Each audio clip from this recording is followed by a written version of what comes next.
Information ఇచ్చారు. ఇప్పుడు కుక్కలు చంపొద్దమ్మా ఇచ్చారు, చంపొద్దు నష్టపోయిన చంపొద్దు అన్న వాళ్ళు మాకేం చేస్తారు మరి? అప్పు తెచ్చుకున్నాం. ఇప్పుడు మేము ఏం చేయాలి? అప్పు వాళ్ళు వస్తే గొర్రెలు అమ్మిస్తాం అన్నాం. ఆ పిల్లలు అమ్మి వంద చచ్చిపోవాలి మరి.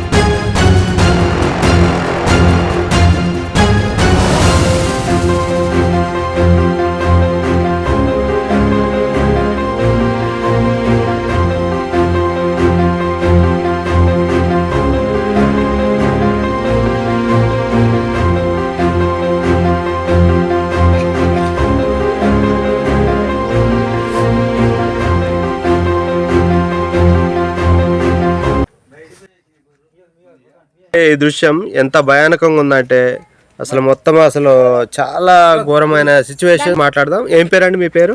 ఇంటి పేరు? లక్ష్మి. చండుపట్ల. చెప్పండి, ఏం జరిగింది అసలు?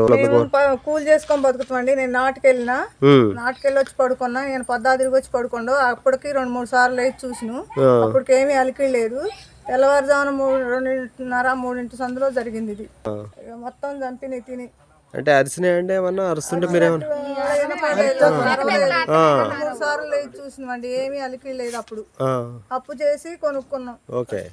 అప్పు తీర్దామని మొన్న అప్పోళ్ళు కూడా వస్తే పిల్లల బేరానికి వచ్చాక అప్పు తీర్తామని చెప్పి పంపించిన. బతకటమే రెక్కల మీద, ఏమీ లేవు ఆస్తులు అంటూ. దగ్గర దగ్గర ఇట్లా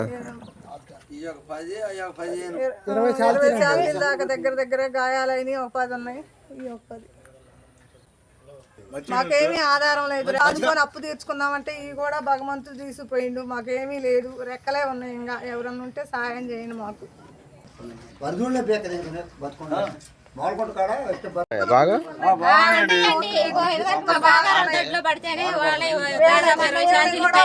30 శాలరీల దాకా కుక్కలే.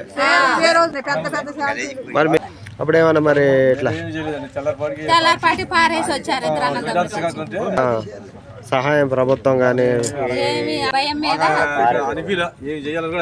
చూసి చికాకెత్తి బయటపడేసి వచ్చినాం. ప్రభుత్వం ఏమి ధనం ఇట్లా ఇన్సూరెన్స్ అని ఏమైనా చెప్పిద్దాం మీకు? అసలు ఏమైనా కట్టుకోవాలి, డబ్బులు వస్తాయని కట్టి కట్టే వదిలిపెట్టిన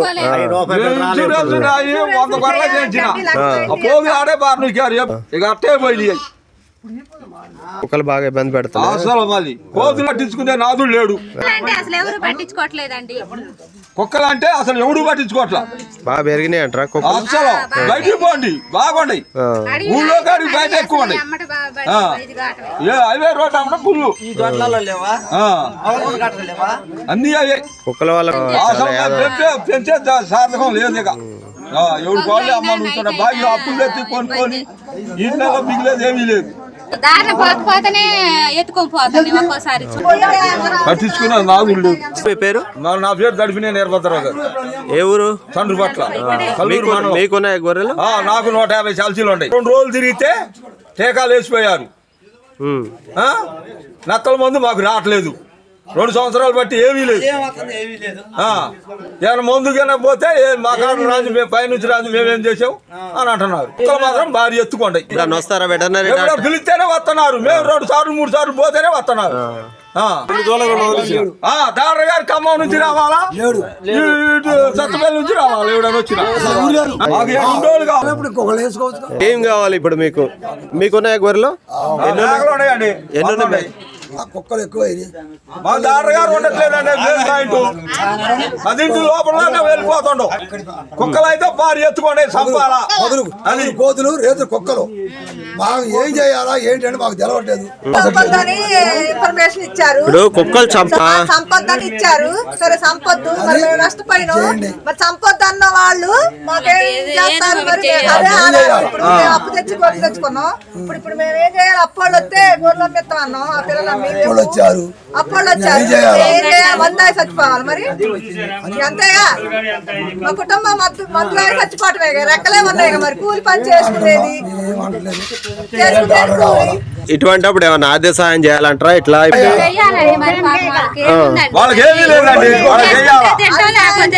చెప్తామంటే ఆధారపడి ఉంది. కూలి చేసుకొని బతుకుతున్నాం. అప్పు చేసేప్పుడు ఏదైనా తెచ్చుకున్నారు.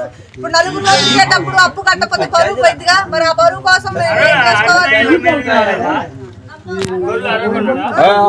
అప్పు తెచ్చుకున్నాం. అప్పు తెచ్చుకొని గొర్రెలు కొనుక్కొని అప్పు తెచ్చుకున్నాం అనుకున్నాం.